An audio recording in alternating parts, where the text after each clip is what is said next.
കണ്ണൂർ കിച്ചണിലേക്ക് നിങ്ങൾക്ക് എല്ലാവർക്കും സ്വാഗതം. ഇന്ന് ഞാനൊരു ഗ്രീൻ ചിക്കൻ ചോപ്സ് ആണ് തയ്യാറാക്കുന്നത്.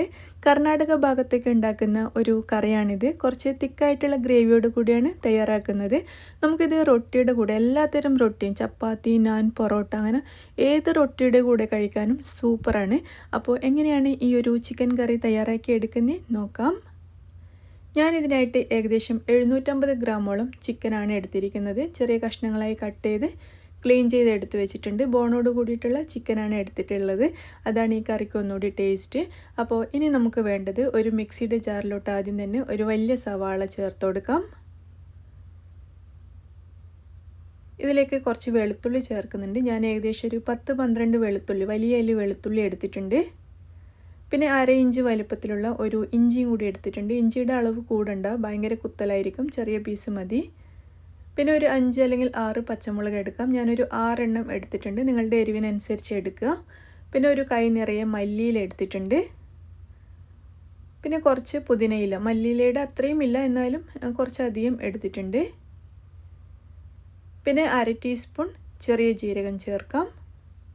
1 ടീസ്പൂൺ കുരുമുളക്, 2 ചെറിയ കഷ്ണം പട്ട ചേർക്കുന്നുണ്ട്, ഒരു 3 ഗ്രാമ്പു, പിന്നെ അരക്കാൻ ആവശ്യമായിട്ട് ഒരു 1/4 കപ്പ് വെള്ളം കൂടി ചേർക്കുന്നുണ്ട്. എന്നിട്ട് ഇതെല്ലാം കൂടി നല്ലതുപോലെ അരച്ചെടുക്കാം. അങ്ങനെ നമ്മുടെ അരപ്പ് ഇവിടെ റെഡി ആയിട്ടുണ്ട്. നല്ല പേസ്റ്റ് പോലെ അരച്ചെടുത്തിട്ടുണ്ട്. ഇനി നമുക്കൊരു പാൻ ചൂടാക്കിയിട്ട് അതിലേക്ക് ഓയിൽ ഒഴിച്ചു കൊടുക്കാം. നിങ്ങൾക്ക് ഇഷ്ടമുള്ള ഏത് ഓയിലും അല്ലെങ്കിൽ ബട്ടറോ നെയ്യോ എന്താണെങ്കിലും ചേർക്കാം. 3 ടേബിൾ സ്പൂൺ ഓയിൽ ചേർത്തിട്ട് അതിലേക്ക് നമ്മൾ അരച്ചു വെച്ചിരിക്കുന്ന ഈ ഒരു പേസ്റ്റ് ചേർക്കുക. ഫ്ലെയിം കൂട്ടി വെച്ചിട്ട് നന്നായിട്ടൊന്ന് വഴറ്റിയെടുക്കാം. എണ്ണയിലോട്ട് നല്ലതുപോലെ ഏകദേശം 1 മിനിറ്റ് വരെ നന്നായിട്ട് ഞാനൊന്ന് വഴറ്റിയെടുത്തിട്ടുണ്ട്.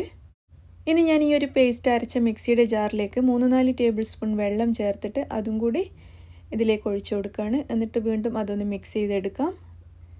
ഇനി നമുക്കിതിവിടെ അടച്ചു വെച്ചിട്ട് ഒരു 5 മിനിറ്റ് നല്ലതുപോലെ വേവിച്ചെടുക്കാം. നമ്മുടെ ഈ ഒരു സവാളയൊക്കെ നന്നായിട്ടൊന്ന് വെന്ത് വരണം. അല്ലെങ്കിൽ സവാളയുടെയൊക്കെ അല്ലെങ്കിൽ ഇഞ്ചി വെളുത്തുള്ളി ഒക്കെ ഉണ്ടല്ലോ, അതിൻ്റെയൊക്കെ ഒരു കുത്തൽ വരും. അതിനായിട്ട് ഒരു 5-6 മിനിറ്റ് ഇതുപോലെ അടച്ചു വെച്ചിട്ട് നല്ലതുപോലെ വേവിച്ചെടുക്കാം. ഒരു 5-6 മിനിറ്റിന് ശേഷം നമുക്കിത് തുറന്ന് നോക്കാം. അപ്പോൾ ഇതെല്ലാം കൂടി നല്ലതുപോലെ വെന്ത് വന്നിട്ടുണ്ട്. ഇപ്പോൾ അതിൻ്റെ ഒരു പച്ചമണമൊക്കെ അങ്ങ് മാറിയിട്ടുണ്ട്. നല്ലൊരു സ്മെല്ല് വരാൻ തുടങ്ങിയിട്ടുണ്ട്. ഈ ഒരു സമയത്ത് നമുക്കിതിലേക്ക് 1/4 ടീസ്പൂൺ മഞ്ഞൾപ്പൊടിയും 1 ടേബിൾ സ്പൂൺ മല്ലിപ്പൊടിയും ചേർത്തിട്ട് നന്നായിട്ടങ്ങ് മിക്സ് ചെയ്യാം. പൊടികൾ ചേർത്ത് നന്നായിട്ട് വഴറ്റിയതിന് ശേഷം നമ്മുടെ ചിക്കൻ കഷ്ണങ്ങൾ ഇതിലേക്ക് ഇട്ട് കൊടുക്കാം. ചിക്കൻ ചേർത്ത സമയത്തും ഞാൻ കുറച്ച് ഫ്ലെയിം കൂട്ടി വെച്ചിട്ട് ഏകദേശം 1 മിനിറ്റ് വരെ നന്നായിട്ടൊന്ന് ഇളക്കിയെടുക്കുന്നുണ്ട്. അപ്പോൾ ആ ചിക്കൻ്റെ ഒരു പിങ്ക് കളറൊക്കെ മാറിയിട്ട് ഒരു വെള്ള കളറായിട്ട് വരും. ആ സമയത്ത് വീണ്ടും അടച്ചു വെച്ചിട്ട് ഒരു 5 മിനിറ്റ് കൂടി നമുക്കിത് വേവിച്ചെടുക്കാം. ഒരു 5 മിനിറ്റ് കഴിയുമ്പോൾ നമുക്കിതൊന്ന് തുറന്ന് നോക്കാം. അപ്പോൾ നമ്മുടെ കറിയിൽ കുറച്ച് വെള്ളമൊക്കെ വന്നിട്ടുണ്ട്. ചിക്കനിൽ നിന്നും കുറച്ച് വെള്ളമൊക്കെ ഇറങ്ങിയിട്ടുണ്ട്. ചിക്കൻ ഒന്ന് വെന്ത് തുടങ്ങിയിട്ടുണ്ട്. അപ്പോൾ നമ്മളിതിൽ ഇതുവരെയും ഉപ്പ് ചേർത്തിട്ടില്ല. ഈ ഒരു സമയത്ത് ആവശ്യത്തിനുള്ള ഉപ്പ് ചേർക്കുക. എന്നിട്ട് വീണ്ടും മിക്സ് ചെയ്ത് കൊടുക്കാം. ഈ സമയത്ത് ഞാൻ കുറച്ച് വെള്ളം കൂടി ഇതിലേക്ക് ഒഴിക്കുന്നുണ്ട്. ഏകദേശം ഒരു 1/4 കപ്പോളം വെള്ളം കൂടി ചേർത്തിട്ടുണ്ട്.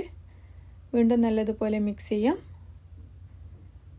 എന്നിട്ട് അടച്ചു വെക്കുക. വീണ്ടും ഒരു 10 മിനിറ്റ് കൂടി നമുക്ക് വേവിച്ചെടുക്കാം. അപ്പോഴേക്കും ചിക്കനൊക്കെ നല്ലതുപോലെ വെന്തിട്ടുണ്ടാവും.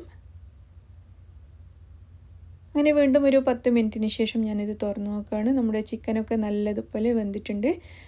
കറി നല്ല പാകത്തിന് തിക്കായി മാറിയിട്ടുണ്ട്. നമ്മൾ വെള്ളം കുറച്ച് ഒഴിച്ചല്ലോ, അത് കുറച്ചൊന്ന് വറ്റി വന്നിട്ടുണ്ട്. അപ്പോൾ ഈ ഒരു പാകത്തിലാണ് നമ്മുടെ കറി ഇരിക്കേണ്ടത്. ഇത് ഞാൻ അടുപ്പത്തു നിന്ന് മാറ്റിയിട്ടുണ്ട്. അപ്പോൾ ഇത്രയേ ഉള്ളൂ കേട്ടോ. ഇനി ഇതിലൊന്നും ചേർക്കാനില്ല. വളരെ സിമ്പിളായിട്ട് തയ്യാറാക്കി എടുക്കാൻ പറ്റിയ ഒരു കറിയാണ്. അപ്പോൾ ഞാൻ നേരത്തെ പറഞ്ഞതുപോലെ നിങ്ങൾക്ക് ചപ്പാത്തി, പൊറോട്ട, ബട്ടൂര അങ്ങനെ എന്തിൻ്റെ കൂടെയും വളരെ രുചിയായിട്ട് കഴിക്കാൻ പറ്റിയ ഒരു അടിപൊളി കറിയാണ്. എല്ലാവരും ട്രൈ ചെയ്ത് നോക്കുക. വളരെ എളുപ്പത്തിൽ നമുക്ക് ഉണ്ടാക്കിയെടുക്കാൻ പറ്റിയ ഒരു കറിയും കൂടിയാണ് കേട്ടോ. അതാണ് ഇതിൻ്റെ പ്രത്യേകത. പിന്നെ നല്ല ടേസ്റ്റാണ് കഴിക്കാനായിട്ട്. ആ സവാള കുറച്ചധികം വഴറ്റണം, അത് നിങ്ങളൊന്ന് ശ്രദ്ധിക്കണം. നമ്മൾ അരച്ചെടുത്ത സവാള നല്ലതുപോലെ വഴറ്റിയിട്ടില്ലെങ്കിൽ ഒരു വല്ലാത്ത ചൊവയുണ്ടാവും. അപ്പോൾ അതൊന്ന് ശ്രദ്ധിക്കുക. അപ്പോൾ എല്ലാവരും ട്രൈ ചെയ്ത് നോക്കിയിട്ട് അഭിപ്രായം അറിയിക്കുക. വീഡിയോ ഇഷ്ടമായിട്ടുണ്ടെങ്കിൽ ലൈക്ക് ചെയ്യാനും ഷെയർ ചെയ്യാനും മറക്കരുത്. താങ്ക്